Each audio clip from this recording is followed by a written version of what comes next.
We are episode 7.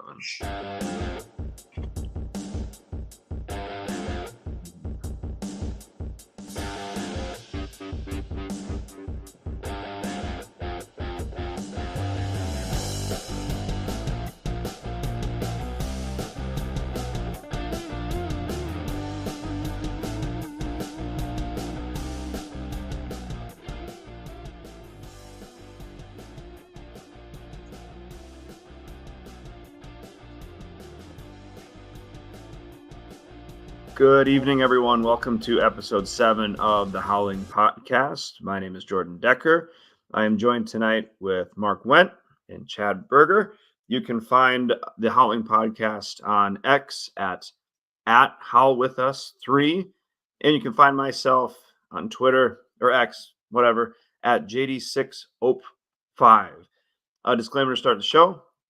Chad, Mark, and I are not affiliated with the University of South Dakota or University of South Dakota Athletics. Therefore, our opinions are just three guys trying to have fun, provide some cool updates to you, the fans. So, Chad, Mark, how you guys doing?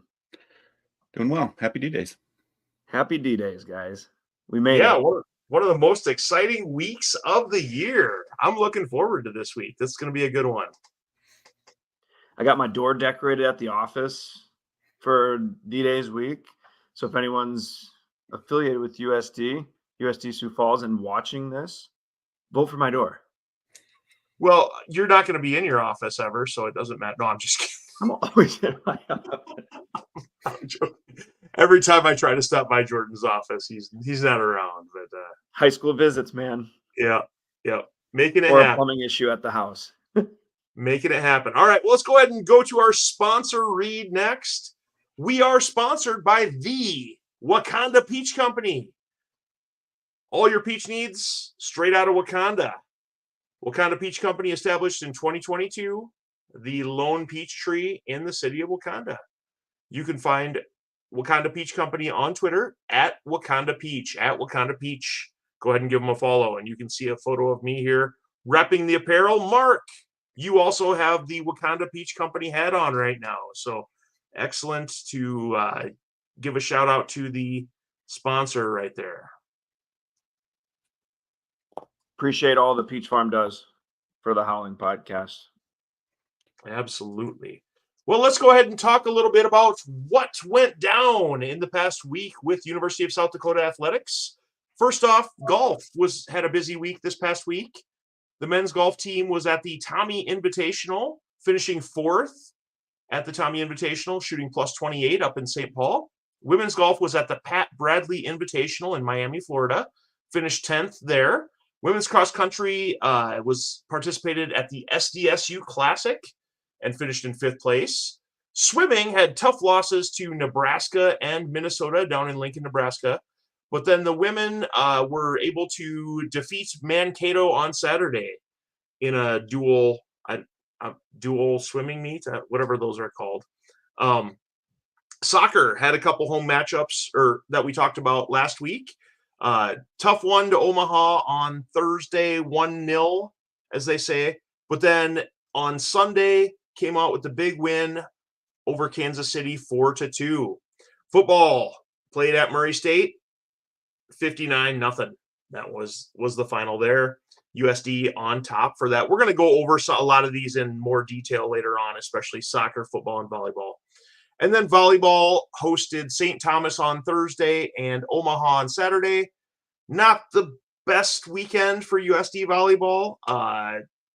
Dropped the Thursday game 3-0 to St. Thomas.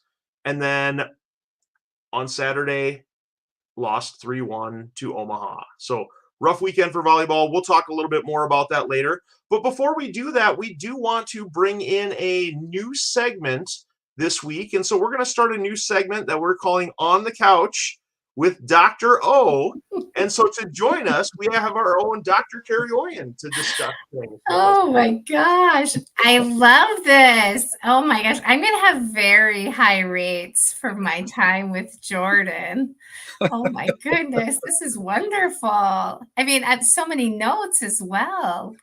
Thank you for having me, you guys. Yes, it's a pleasure. So I know you and I had talked about this at a tailgate party a few weeks ago, and I kind of talked it over with the guys and we're like, let's make this happen. So tell us what this segment is all about, Dr. O. Well, so as you know, I am a die-hard USD Coyote fan. I just also happen to be a licensed psychologist. So I will say that I am a school psychologist by training. So my whole life, I live, breathe, and eat thinking about psychology. And I think that what makes me kind of an interesting Coyote fan is that I do love watching all of the sports, but I think that I watch them in a different way than other fans. So instead of knowing a lot of the plays that are taking place, I think that I watch them like a psychologist. And so for me, I think that it's been really interesting for me to just kind of see how athletes approach these really high pressure games. And I think especially this week, I think we've had some really interesting displays of kind of things that are outside of actual performance. And I thought it'd just be really fun to talk with you guys about kind of my thoughts and really kind of get your take on some of those things. So I was hoping that we could just have a little commentary if that sounds okay with you. Yeah, absolutely. We're excited for this. Okay, I love it. I love it. Okay, so my first thing to talk a little bit about is so first of all, I want to know from you the best concert that you've ever gone to in your entire life. So if you can think back to what is the best concert you've ever gone to. So I think we'll start with Chad. What's the best concert you've ever gone to? I think it was Toby Keith concert. Oh, Toby Keith. Okay. How about you, Jordan? In the spirit of keeping answers different, because Toby Keith was mine, I would say Billy Joel last year was the best. Okay. Billy Joel. Okay. How about you, Mark? Mine was someone you've probably never heard of. It was in a small venue in Sioux Falls. His name was John Moreland, and he just walked out with a guitar and himself, and it was amazing. It was awesome. Yeah. Okay. I love it. Okay. Mine was like, it's, well, a few things. First of all, I have danced with Hootie of Hootie and the Blowfish, which I know his name is Darius Rucker. We can talk. I was 16. It was at Houston Speedway. I think he wrote all those songs about me. It's fine. It's he's probably trying to get over me still. Anyway, but and also the Beach Boys. That's my other favorite concert that I've been to. But why I'm bringing this all up to you is that when they've done some research about things like musicians that are on stage, they talk about this concept that's called flow, right? So when you go to like this awesome concert, you see these musicians on stage and they get into this flow, right? And they have this like awesome and amazing ability to be able to perform at this really, really high level. And it seems just incredible to the people that are watching them. And so the reason I'm bringing this up to you is that brain scientists have long been long curious about like what's going on for these musicians that makes it so that they can get into the flow. And so these neuroscientists decide to put these EEGs or these, brain probes all onto these musicians' heads while they were doing these different concerts to try to see if they could figure out what was going on in their brains while they were engaging in this flow. And I think that the hypothesis was that something was being activated in their brains when they were performing at these really high levels. And this is what you're going to think is so interesting. What they actually found out is that when you have these really high performing musicians get into flow, it isn't actually that something is turning on. It is actually that some things are starting to turn off. And I know this is so interesting, right? Like, this is why I'm a psychologist. Okay. So when they start to really get into the flow, what actually starts to happen is that there's this little tiny thing in your brain. It is called the amygdala. Are any of you brain scientists? Do you know what the amygdala controls in your brain? Does anybody know? I don't know if you're familiar with the three of us, but this is probably not the right This crowd. Is not. Okay, now we're on the couch. Okay, fine. No, this is not you. You're in like decision science. Okay, fine. Yeah. Well, the amygdala, it is like the size of an almond, but it is your fear center. And it controls like your dysregulated fear. So what they found out is that when these musicians were getting into the flow, what happened is that their fear center turned off. And why that matters is that when you start to perform at really, really high levels, what was happening is that your fear started to go away. And so, why I think this matters and why I'm going on and on about these musicians that are getting into the flow is that I actually think that so many of our Division I athletes, first of all, we only have the best athletes at the University of South Dakota. I'm actually so proud of every single athlete that steps foot onto our campus. We only have people that are highly capable that are here. I oftentimes think that what happens on the court, on the football field, in lots of those spaces is that when we start to fall apart, I actually think that the fear center starts to take over. And I can't help but think sometimes, again, I know that I'm not a coach, right? Like I know that sometimes the plays are just not quite right and we need to make those kinds of adjustments.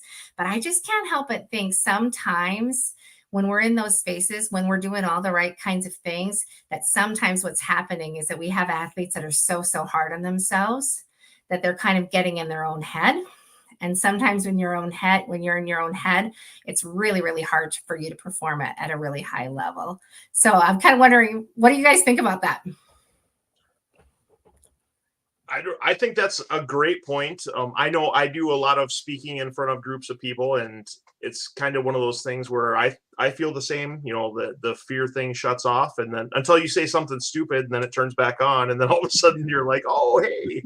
Maybe I shouldn't have said that in front of this large group of people.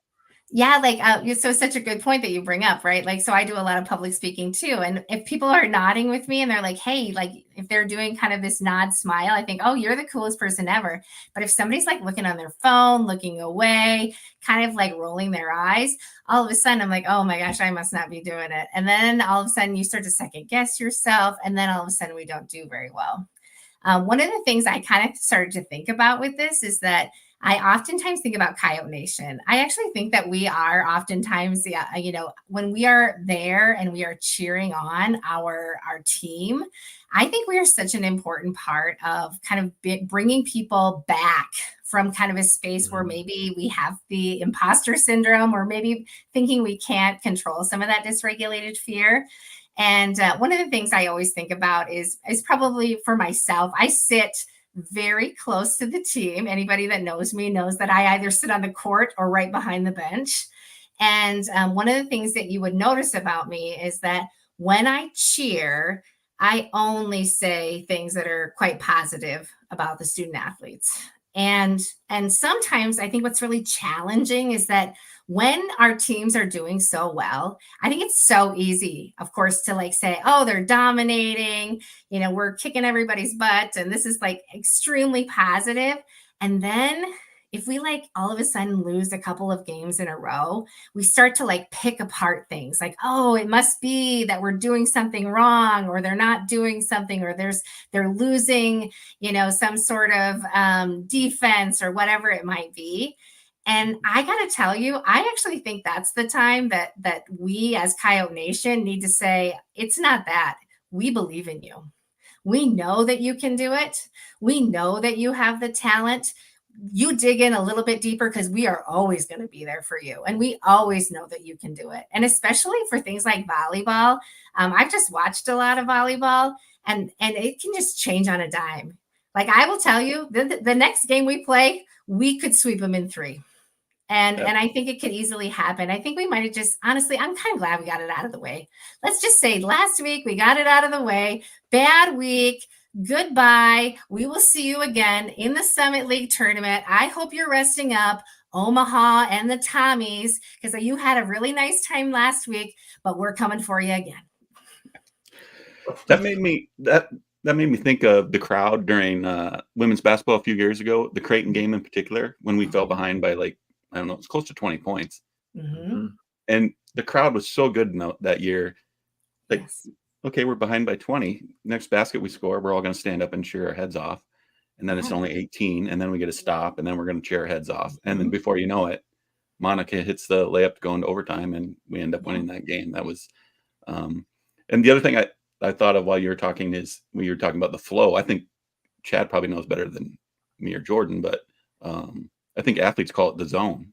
Yeah. I don't know if we're talking the same thing there, but I often hear athletes talk about getting in the zone, and Yeah. that's when they're performing at their best. So Mhm. really interesting. Yeah. I And I think the other thing is like so many times, like they already are telling themselves some of the things that I think sometimes fans will start yelling out, right? Like, come on, or some of those kinds of things. I'm always like, why don't you keep some of that to yourself? If you want to yell at somebody, yell at the refs, like yell at, just yell at somebody else. Honestly, these are such high quality, high performing Division I athletes. Like they are already telling themselves such, high pressure kind of statements that honestly we don't need to be telling them that. I'm going to say two things real quick. If you're watching right now on YouTube and you want to make a comment, we can actually respond to some of those comments live during the show. So go ahead and do that. Chime in right now. Secondly, Jordan is actually notorious for kind of second guessing the offensive play calling of our football staff. And so maybe, what would be a better way that Jordan could kind of channel some of that energy rather than saying we need to call these type of plays, and he could be a little bit more positive towards the athletic department. Good question. Right. Well, this is a challenge. Now, I do say, again, at my tailgate, if you watch me, you should know that as the coyote walk goes past my tailgate, you should know that I say to the coaches as well as every single player as they walk by, even if they have their earpods in, I actually tell them I believe in them as they walk by every single day. So that's first of all. I also tell Josh Davis I believe in him every single time because I do know that he came from SDSU, but now I tell him welcome home. Welcome home to the good side, Josh Davis. I don't know what again, I don't know any of the plays. I think that's important to know, Jordan. I only know that I believe that these guys can do great things. I also know that Travis Tice was the lunchroom monitor for my daughter's middle school last year, and he was very kind to her. And I just can't help but think that if this man can manage middle schoolers at the lunchroom, I do think that he could win in the Division I FCS. I just think that there's something there that translates. And so that belief, I feel like can really do something.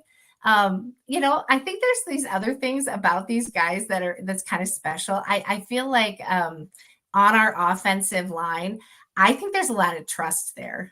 And I think that might be what's really happening. They're trusting one another enough that they're not feeling like they have to do it on their own. I kind of think sometimes this is probably just, again, my take on the what I've seen before. Sometimes when you get really stressed out, I think you put the whole game on your own shoulders. And I've seen that before where you think like, okay, I'm the only one that can, get this ball and make this touchdown. But when I'm feeling less stressed out, or if I'm feeling like I can really rely on my team, I just do my own job. And when I do my own job, my team becomes unstoppable. And I actually think that's what we saw with Murray State. They were all doing their own job. And then we had this like domination, which I might watch that game if I'm feeling low sometimes. And I just feel like, I feel like I just really could, if I just felt a little bit better about things that were happening in the Yote sphere, I might just watch that Murray State game because I think that would make us all feel good. Yeah, full disclosure, the comment I made was like a month ago, and I mentioned I think it, God, was it Drake? And I just made a comment. I would love to see JJ get the ball more, like 15, 20, like JJ get the ball more. So Ever since then, he absolutely has. What's that? It doesn't matter what you said. It's in the past. We can actually go back. I have and no rewatch issue with the offensive coordinator. You made it sound like I was throwing JD under the bus. I have no issue with the play calling. I just would like to see JJ involved. But anyways, no, I thought she brought up a good point though with like the trust thing, because like you watch these games, and especially after Northern, because it's the first game of the year, but like every other game you've seen, like no one seems stressed out. You hear the press conferences. It's not a lot of stress. And I know we're coasting through these wins so far, but like, you're right, Dr. O. Like, if Aiden has a bad, let's say, in these games coming up, Aiden has a bad half. Maybe he throws 2 picks, or, our running backs fumble it a couple times. There's that trust in the defense and special teams that the D is going to get it back. Or we might actually return this punt back for a touchdown. So I'll get a little bit more time to kind of cool off here. Like, there's this trust between the 3 areas that I haven't seen, or I guess noticed, but definitely haven't seen in a long time. Yes. I don't know what happened to my camera here, but I think I think that we talk actually in my class. So I teach a lot about personality and behavior assessment, and we talk about this concept of dysregulated fear, and about how so much of like any mental health problems or any sort of thing that we all might be struggling with is actually ourselves trying to kind of make sense out of dysregulated fear. And so I think that, our student athletes are not any different. In fact, none of us are any different than that. And so I think for me, what's been really fun for me is just to see people believe in themselves. And I think, I'm a professor that gets to teach graduate students to believe in themselves. And it might be my favorite thing to watch college young people believe in themselves. So I just get excited when that starts to happen. And I just think for USD Coyotes, I feel like the best is yet to come. And I would just love it. If we just could beat SDSU in college football this year. And I think it's our year, guys. I think this is the year. Amen. Well, yeah, I'm fired up after that. I mean, so we just got to show love to people. I mean, be positive, encouraging to the athletes out there, and everything else will kind of take care of itself. So, Dr. O, are you pro or anti eye chart? Oh, I do still like the eye chart because, as a reminder, the eye chart is giving feedback to the refs. Right. I'm fine with it. Okay, good.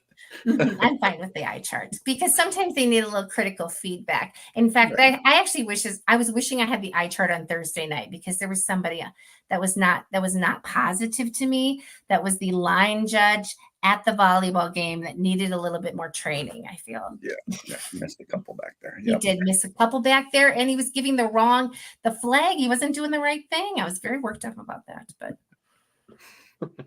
official mechanics are a big deal. I always like to let the officials know by giving the mechanics when they're doing it, just to let them know I know what's going on out there too. Yeah, so does Nick Oyen, my husband. He's also giving them a lot of feedback. So that is nice for them.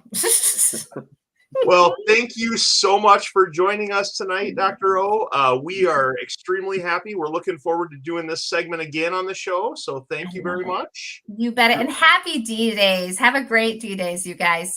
Happy D-Days. Thanks for coming. Go Yotes. And hey, revenge is going to be sweet on Saturday. Let's go Yotes. All right. Thank you. All right. Well, let's go ahead and jump back in to our regularly scheduled program. And so the next thing that we have is our rundown of what's happening. So we talked about the scores earlier, but let's go ahead and start off with soccer. Soccer had a 1-1 week this past week. Mark, do you want to kind of give a recap of the soccer week? Yes. So as you mentioned, 1-0 loss at home to Omaha, I believe. Was it Omaha? Now I forget. But and then this afternoon came away with a 4-2 win.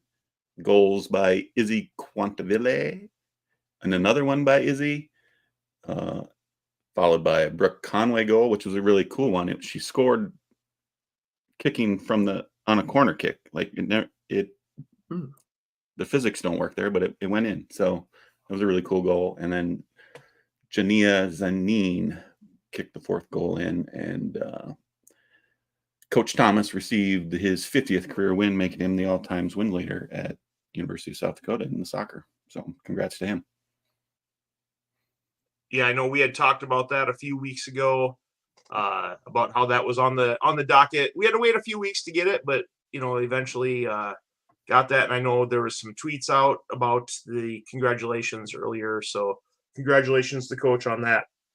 4-2, that's like a, I don't know, 42-21 football game. I mean, that's kind of a I big caught deal. the second half. They looked extremely much better in the offensive end, way more aggressive. They looked much better. So, as any team would, I suppose, going 4 goals versus none. So, Yeah, that's my soccer analysis there. Really. So this week coming up for the Yotes, October 11th at SDSU, 6:00 p.m. If you want to make the trip up to Brookings to check that out, go ahead and do so. Otherwise, it will be available on the Summit League Network. Next, we'll talk a little bit about football. So the past football game was at Murray State on Saturday.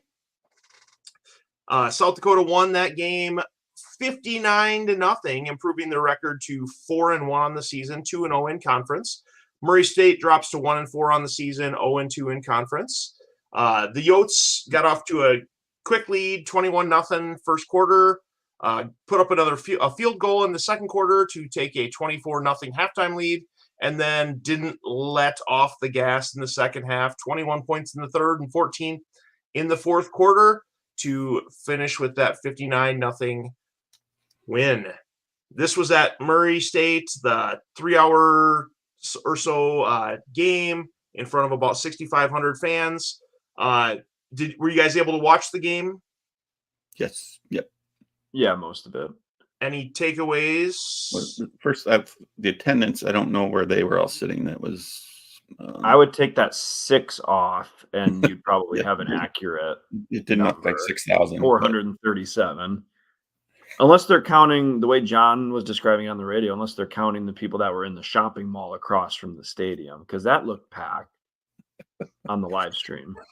Okay. All right. Scoring summary for the Yotes. Since the Yotes are the only ones to score, we can see here Charles Pierre Jr., 8-yard touchdown run right away. Travis Tice got a little 8-yard pass from Aiden Bauman. And then Tice had a 44-yard run. And then, as we mentioned, the second quarter, our friend Will Leyland had a 43-yard field goal, giving the Yotes a 24-0 halftime lead. Couple more Charles Pierre Jr. touchdown runs. Travis Tice had a 2-yard run. And then, Mark, go ahead and give us the fourth quarter summary here. Our backup quarterback, Nevin, Mr. Nevin, on a 74-yard touchdown run, which was that was a fun play to watch. I was really concerned he turned the wrong way there at the end, but he made it work and got into the end zone. So great. Is it great Cremascoli? That's got to be Italian, right? Cremascoli, according to the official USD pronunciation guide, but hopefully that's correct. John Thayer, if you're watching, correct us on that one. Cremascoli is what we had for that pronunciation.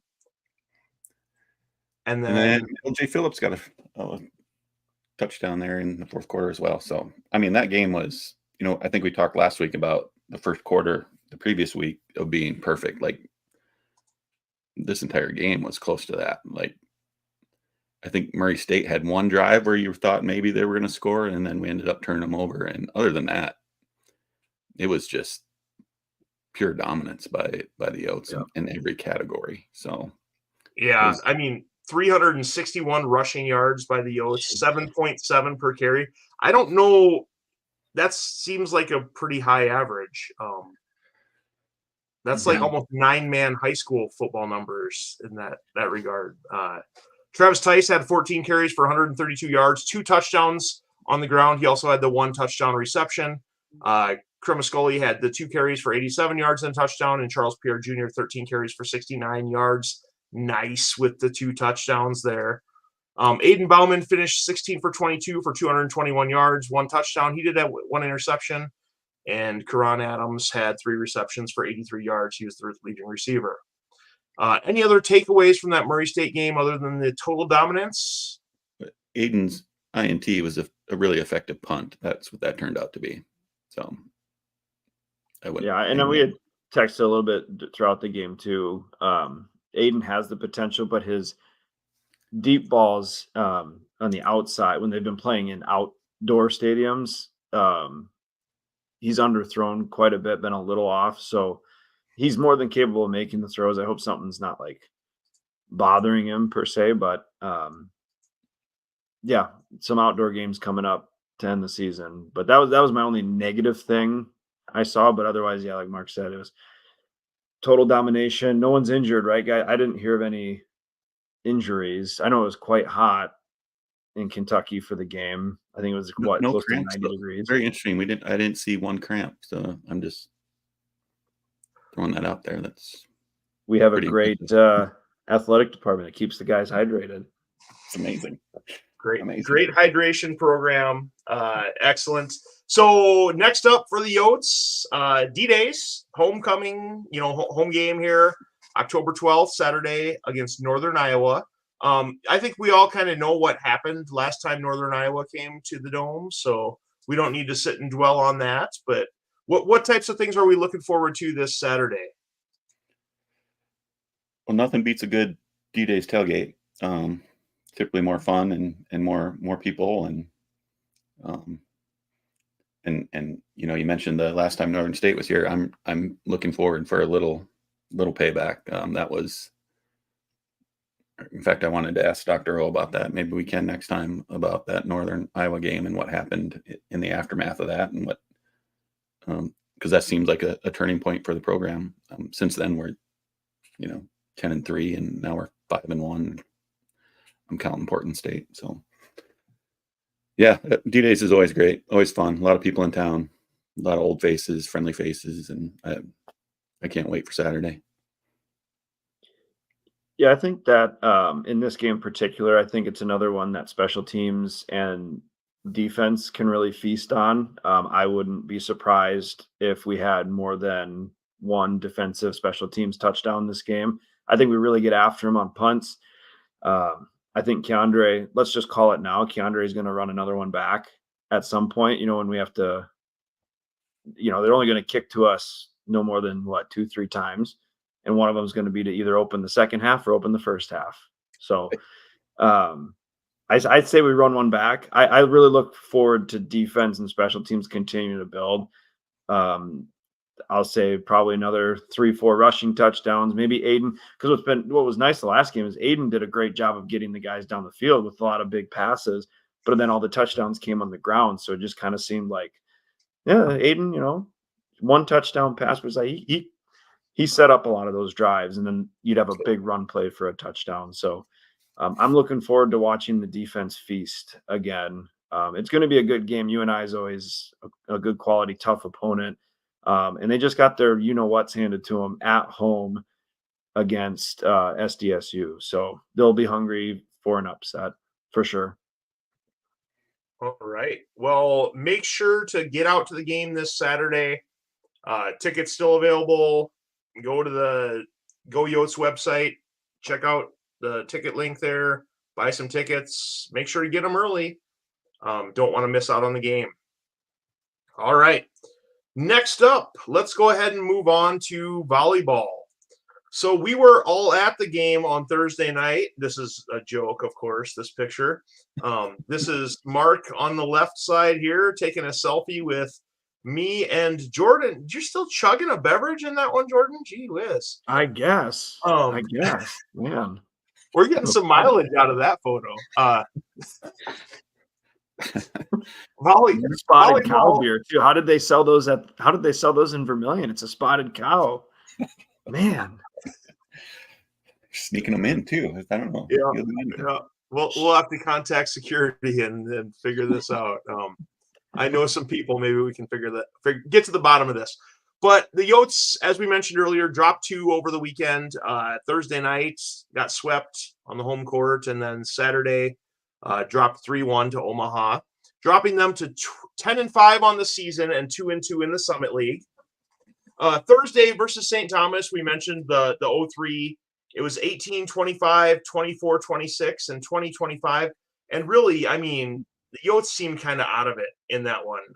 Attendance was a little bit light, just a little bit over 1,000 at the SCSC for that one. But just things didn't start off great, and I don't know exactly what happened. We were all texting each other during the game. But, Mark, you were there. What was the atmosphere like at the SCSC? Yeah, St. Thomas jumped out to, I think it was a 4-0 lead in the first set, and I don't think we ever maybe we led a couple times in the second. I don't think so. We just never had a lead. We never went on a run.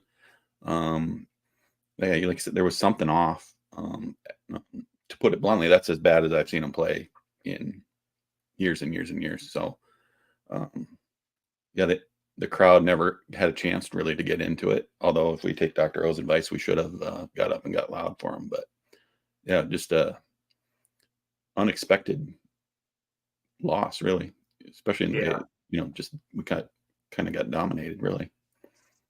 And we were all really pumped up after the Cheyenne Halady appearance on the Monday night show, and then we were ready to rock and roll, and then kind of a little let down there. But hey, ladies, we still believe in you. Okay. Yes. Yes, we do. Yep, we think you can do this thing. Saturday came out and performed a little bit better. Got off to a rough start versus Omaha. Dropped the first set 25-18. Won the second one 25-22. And then the third one, it was actually, I think, 19-19 late in the third set there. And then Omaha kind of went on a 5 or 6 point run at the end of that one to close it out. And a lot of mistakes there by the Yotes. And then the fourth set, Omaha kind of took it to us a little bit there. Attendance was a little bit heavier on Saturday night. 1458 was the official attendance there. And Mark, any comments on the Saturday versus the Thursday? Yeah, like you say, we did look a little better. The first set was kind of a continuation of Thursday night, really, if I was being honest. And then we looked good. I thought we were going to turn it around. The second set was really good. We actually had a much bigger lead. Omaha closed it out to make it closer than most of the set was. But I think Leanne, post-game on Saturday, said it best. She said, we are defeating ourselves, talking about service errors and hitting the ball out of bounds. She said, we're defeating ourselves at an elite level. So I think that sums it up pretty good. Those attack errors were very evident. The Yotes seemed kind of out of it up at the net a little bit. And there's something else that she also mentioned about Omaha did have some really big blockers up there, right? And it felt like our ladies, when they would go up, it really affected or impacted how they were swinging at their attacks. And they weren't, hitting them properly, sometimes trying to tip.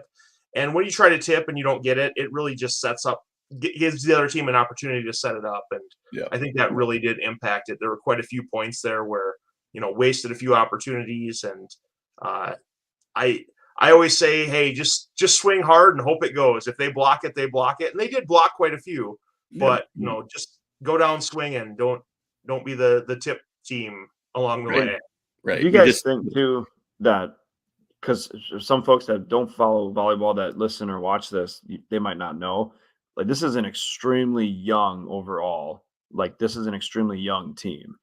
So do you think that inexperience at the collegiate level, like with these types of runs, deficits, that might play a role in it? But like what Dr. O was saying is let's get them out of the way now. You learn from that, fail forward kind of a thing. Like you learn from that. And then the next time you go to their place, beat them up. Keep getting better. Because it doesn't necessarily matter right now, but get better. Right. Because years past when they've been really, really good, like we've had it's senior, junior heavy, but I feel like this year it's very underclass heavy. And we did see over the weekend, towards the third and fourth sets of some of those matches, we did see some more experienced players coming in. And so it's tough right now with the younger squad to find that balance on how things go. I was going to mention though, Jordan, you made an excellent point, but if you're out there and you're a viewer or listener of the show and you're not a volleyball person, become a volleyball person. Okay. Because we're going to talk about it, very, very heavily, especially in the fall. Learn about volleyball, watch the matches, get acquainted with the players, because this is one of the things that we are very passionate about here on the show is the volleyball squad. And so make sure you're following along and learn about the Yotes volleyball team.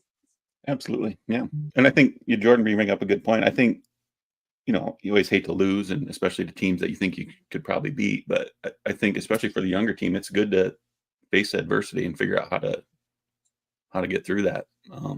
Really, Yep. probably the first time all year. We lost to some teams that we were supposed to lose to. Louisville comes to mind, but for the most part, it was a pretty good preseason, and we were flying high. And so now we get to learn how to bounce back.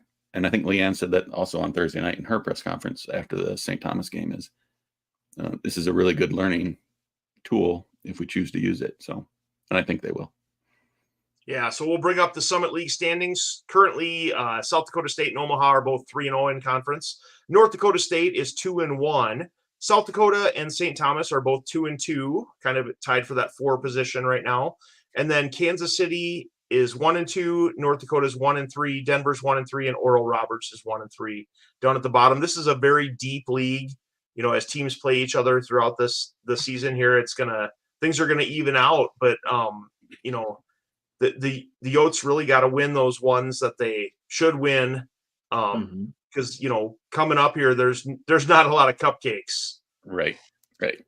And I'll predict South Dakota State doesn't go undefeated this year. They'll pick up a loss or two. No, they had quite a weak non-conference, so that number, and they're playing good ball so far, but that undefeated number is a little inflated with the weaker. I had no idea they were undefeated.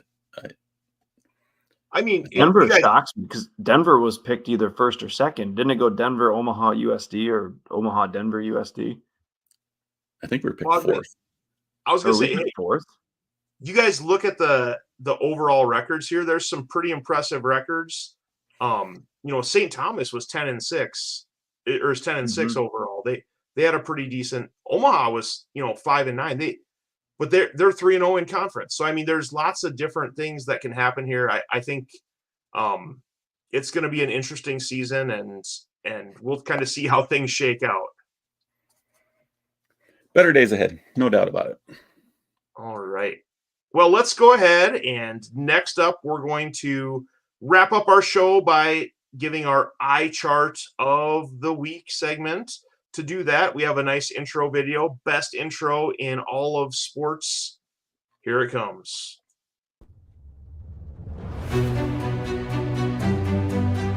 And that's just what they wanted to do there. And all things considered, again, as you see the eye chart cardboard cut, how appropriate. Through the review, the eye chart made its way to the video board. It really injected some energy.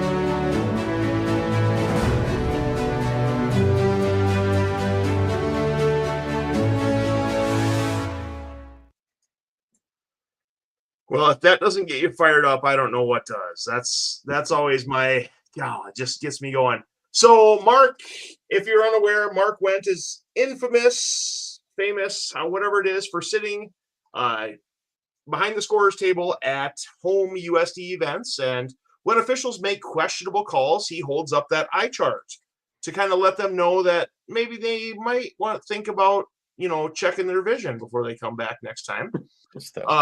Mark, some people love it. Some people, as the girl in the first video there, kind of aren't too impressed. But I actually was fortunate to have lunch with one of the officials that Mark has given the eye chart to previously. I had lunch with college basketball official Kelly Pfeiffer this past week, and so I didn't bring up the eye chart, but that is on the docket to bring up with him at a future event. So he should sign it next time. Yeah. Mark, do you have one I can bring this and have him autograph? Okay. I'll get you one. All right. So we'll go ahead and see if we can get that. Let's go ahead and give our eye chart of the week this week. Let's start with Jordan, since you weren't with us last week. Yeah, guys. So as the 2-time defending champ, or at least 2 out of the last 3, I thought I'd go light this week. Mine goes to the officials during the USC Minnesota football game, specifically the call against Minnesota late in the game where the ref said he was, I think, I'll paraphrase a little bit, but he called it like wielding a weapon, like a personal foul, unsportsmanlike for portraying unwielding a weapon. And they showed the replay, and the guy was literally just lifting his shirt up. And maybe I don't know what it means. Maybe it does mean something, but I'm a Notre Dame fan. I've despised USC my entire adult life. So to watch the calls that were being made against Minnesota, I thought the fix was in to let USC beat them. So kudos to Gophers, but my eye chart of the week goes to the penalty of yielding a weapon. I don't even know what that means. So I actually saw that called simulating a weapon. I saw that called in an NFL game today. I think it was in the Colts game, first quarter. So Really? yeah. Like there was one this weekend. I think it was an SEC school where the guy was literally like going like this, like he had a semi-auto going. But this one, this USC guy or the Minnesota guy, I think he just lifted up his, I don't know, whatever. That's my chart of the week. Went a little light this week, to be fair for you guys. All right. Well, I'll go next, Mark, if that's okay with you. Go for it. All right. My eye chart of the week goes to Ryan from Twitter. I'm not going to say his name or handle, but Ryan from Twitter. I had tweeted something about being excited about D-Days coming up this week and hoping that the Vermilion Police Department Twitter account, which is always a fire fest especially on Thursday, Friday, Saturday during D-Days. I was just asking if they had any plans for this week. And of course, some of the people jumped on and said that it's also apparently Hobo Day somewhere else. Whatever that means. And I said, that's fine, except for Brookings PD isn't active on Twitter. And this Ryan on Twitter said, don't think Verms is either. What? Vermilion PD is famous for their D-Days Twitter live tweet along every year. This is literally one of the best Twitter follows during D-Days on Thursday, Friday, and Saturday. And he says they're not active on Twitter. So Ryan, you get my eye chart of the week. I turned on notifications for the Vermilion PD account because it's so good. So spectacular. Yeah. All right. So let's do a little housekeeping. It was just me and Chad last week. So we received 8 votes in the poll. Chad wins with his nomination of volleyball play-by-play guys. Got 62.5% of the vote. Take that, Jordan. I remain winless, nominating the Citadel for trying to make Eastern Tennessee die in a hurricane getting to a football game with 37.5%. But this week, I have a winner, and it goes to newly minted winningest coach in South Dakota soccer history, Coach Thomas. Following the game, the players were quite happy for him. They were jumping up and down, and a couple players brought a Gatorade tub to get the coach the Gatorade bath. But he dodged it. Mark, we actually have this on video. Do you want me to pull up the video? Yes, let's do that. Okay, yes. let's do that. So a decent offensive performance from them, but giving up 4 goals defensive end makes it very tough to win the game. Now you see the Gator pour coming to Coach Michael Thomas as they chase him, and he deflects it. Now he's going to try to tip it like over. a UFC.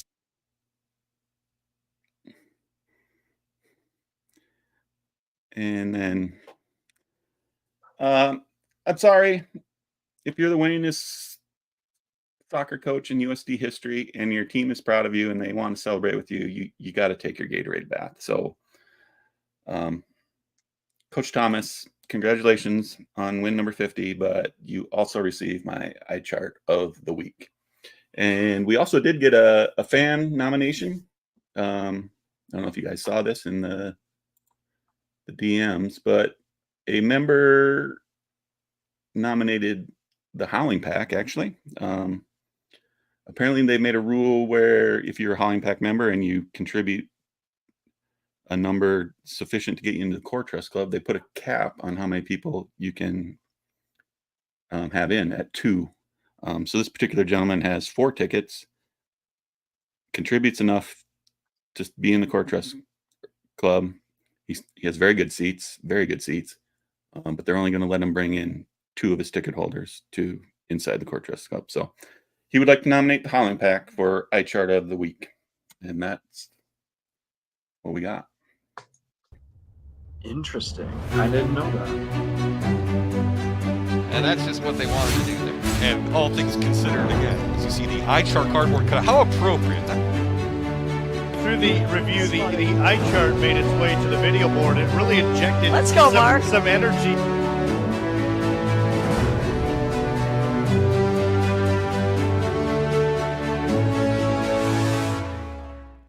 Just gives me goosebumps. I mean, this spectacular video there. So yeah, go ahead if you're not following us out there on Twitter, go ahead and do so at Howl with us 3 on Twitter. Make sure to follow us there. Otherwise, you can follow our individual accounts at JD60PE5, at WDiamond605, or at Chad Berger. But one of the things I was going to throw out there, go ahead and follow us, the at Howl with us 3 account, because we are planning, since we have an away volleyball match this Thursday, we're going to try to go live during the third set, third and beyond, on Twitter Spaces or X Spaces. So go ahead and follow us there, and it'll shoot you a little notification whether you want to join or not. But we did that at the last away match and had a good time with that. And so we'll share our thoughts. We'll talk about things, things we noticed, what's going on with the Yotes. And hopefully we can enjoy that this Thursday night. We play at North Dakota. Anything else you guys want to add before we log off for the evening? I was just going to throw in there, if you're consuming this through Spotify, I mean, really, I highly recommend watching us on YouTube. You'll get way more out of it than listening to us. You'll miss some of the jokes, and you still have, if you're listening on Spotify, you have no idea exactly what Michael Thomas did. So vote for my nomination, and happy D-Days, guys.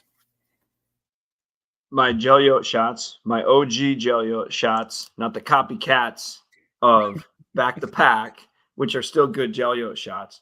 My OG Jelly shots will be available at our tailgate spot west of the SCSC this Saturday. So as always, as we've started a few weeks ago, free will donation to Alex's Lemonade Stand. It's a nonprofit that raises money for childhood cancer research. Great program. And our own Aiden Bauman is one of the ambassadors of the program. I think they have like 12 or 13 guys across the FCS football landscape that are kind of the ambassadors for it. Aiden won it last year. So we're just if you give me cash, I'll make the payment through my Venmo, or you can Venmo me and I'll still make it through my Venmo to pay on Aiden's behalf, so he can go back to back on winning or raising the most money under his name. So it could be $1, it could be $5. If you've had a lot of beers and you slip me a Benjamin, it'll all go to under Aiden's name. So just wanted to make that plug. The OG Jelly Oat shots will be available west of the SCSC, probably around 11 o'clock, I'd say. All right. So go out and support a good cause. Make sure you find Jordan for those shots, Jordan and Jordan only. And he will be the person to give you those authentic OG Jelly Oat shots. All right. Well, I'm going to recommend, it's D-Days. Everyone have fun, but also stay safe this weekend. I do not want to see any of our loyal viewers or listeners show up on that Vermilion PD Twitter account feed this weekend. Hopefully everyone is safe and has a good time. Enjoy responsibly. And hopefully we can watch the Yotes pull out some victories this week. That's kind of the goal. We'll have, more updates for everyone next week. Football updates, volleyball updates, soccer plays this week. We'll also try to follow off what's going on with golf. Golf's actually going to have a home meet this week per se. So I'll try to give some updates on that. So lots of good things happening with USD Athletics. As always, you can follow along with that at goyotes.com as well. That's probably the best place to get your information. Additionally, I was going to mention, Mark, with the YouTube thing, if you need help getting that set up, just slide into the DMs, as they say, and we can help you find the official YouTube channel for our podcast. So I think that covers it for tonight's show. For Jordan Decker, for Mark Wendt, I'm Chad Berger. Thanks, everyone, for joining us again. And until next time, go Yotes. Go Yotes.